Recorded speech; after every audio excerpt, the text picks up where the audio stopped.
If you ever lose your money and can't sell your sneakers, it's gonna be hard for you to find people that are like, yo, man, we got you. There's no one there. Today, we talk about... See, I was telling Nico, this really fucked with me, man, because first of all, this whole comedy thing is fucking with me already because when I'm out in Iowa, it's like I'm playing real shows because like regular people come to these open mics. They only have 2 open mics a month, but regular people are coming to these shows. That's awesome. It's very cool. Feels great. But then you come back here and you're like, what the fuck, man? So not only did that happen because I was out in Iowa, but on my way back here, I made a pit stop in my hometown, which I haven't been back to since I moved here in August. You're from Troy, right? From Troy, yeah. So Troy, for whatever reason, started to do comedy now.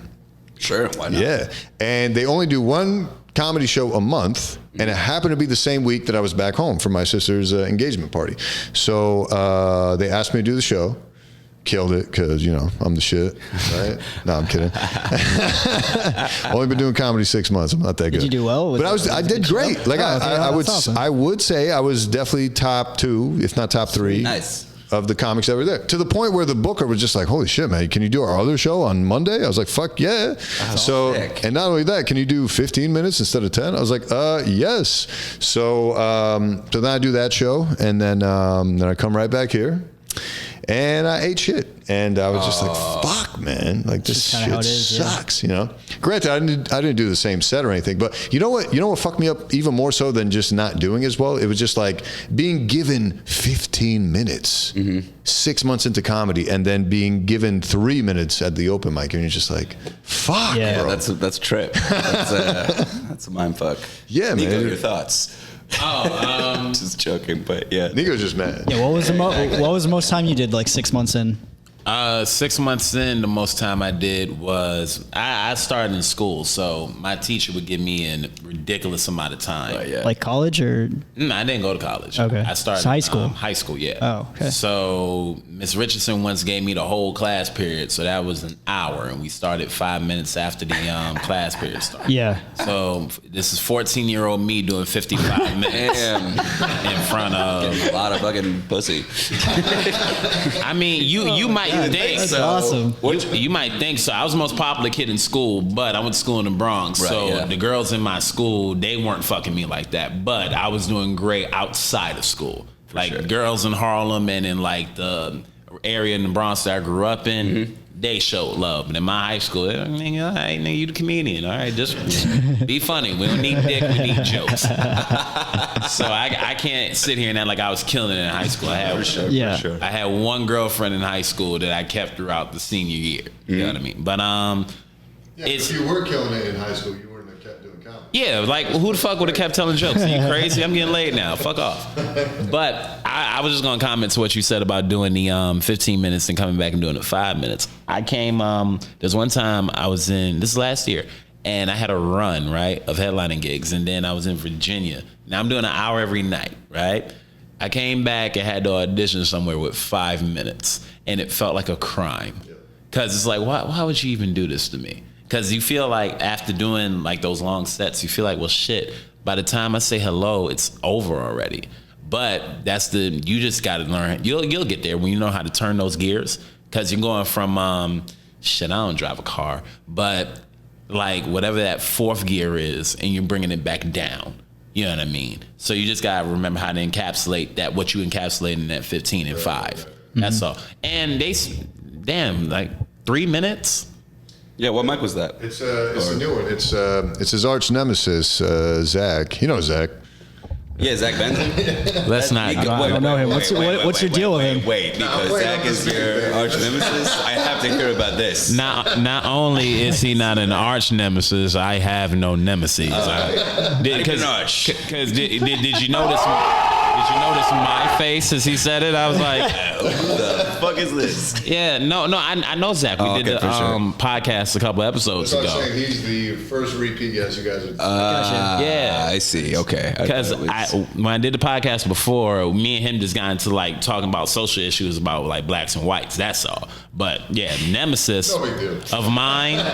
This is a white guy, and that sounds like a bad idea. to get into that. I mean, he seemed a lot more frustrated than I was. But yeah. But yeah, Nemesis, no, I think he's a nice man. Yeah, Bro, I gotta play up this whole YouTube beef shit for views, man. That'd be good. But just for my status, I'm not about to have you lying to these people. Are you crazy? No, but I'm kidding. Zach actually started Mike. Oh, right, it's actually right. tonight. It's Alligator Lounge. Yeah, right? it's actually tonight. Alligator Lounge. That's and the one in the Brooklyn or in Brooklyn, Manhattan? yeah. So he's like, hey, I started this mic, with Kevin Cam. You know only Kevin 3 Cam? minutes. They actually. So here's the funny thing. Clearly, they have some growing pains to do because it's. They said 3.5 minutes. I think they're cutting it down to 3 now. Jesus. And dude, I felt kind of bad on their behalf because like people showed up, which they were thrilled about, right? You start a new mic, you guys know running a show, you're thrilled just to have people there.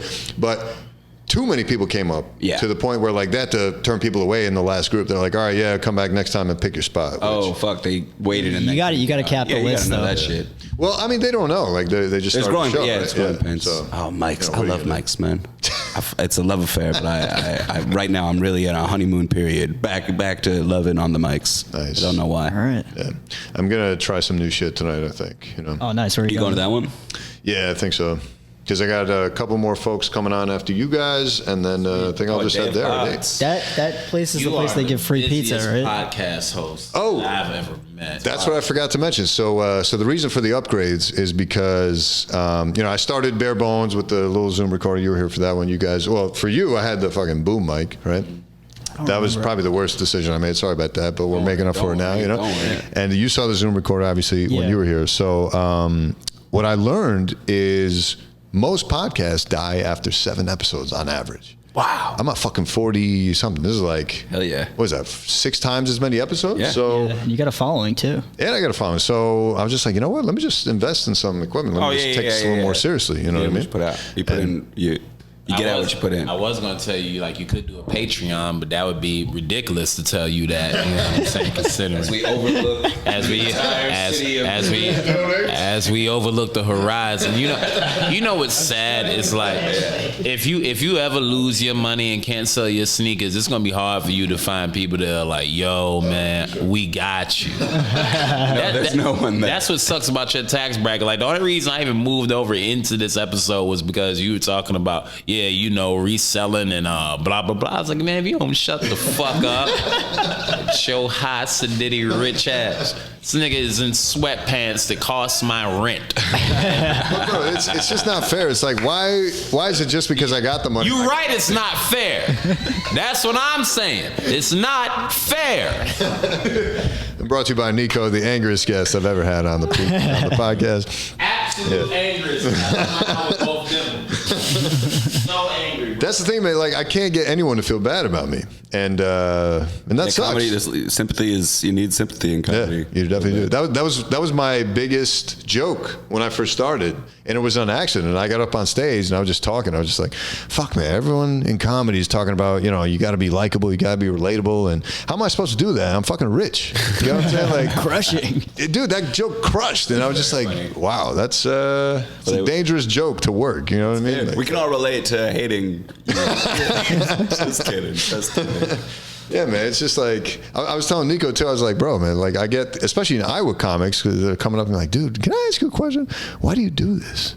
Why do you do this? I'm just like, bro, I love They ask you comedy. that? Like, yeah, but why else won't they? It's probably the ask same reason they're doing it.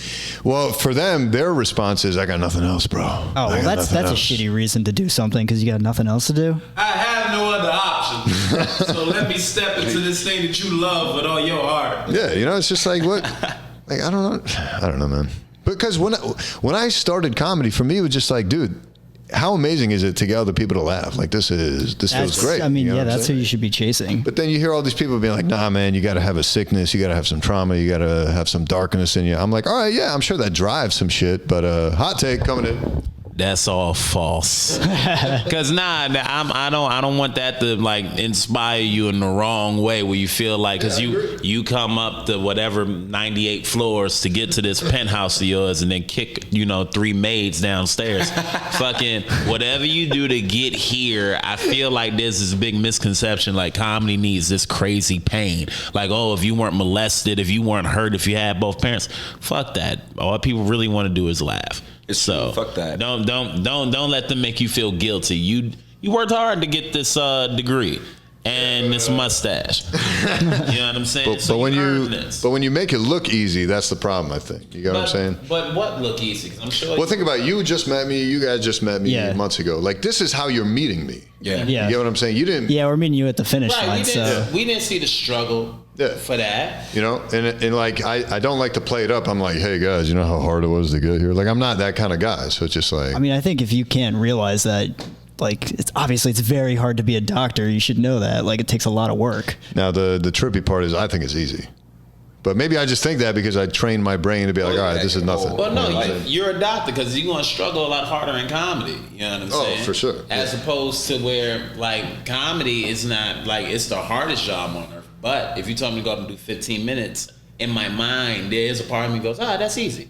Now, if I had to go into your line of work and being a doctor, that's extremely difficult because my mind isn't trained for that. Right, exactly. Yeah. That's all that is. Yeah.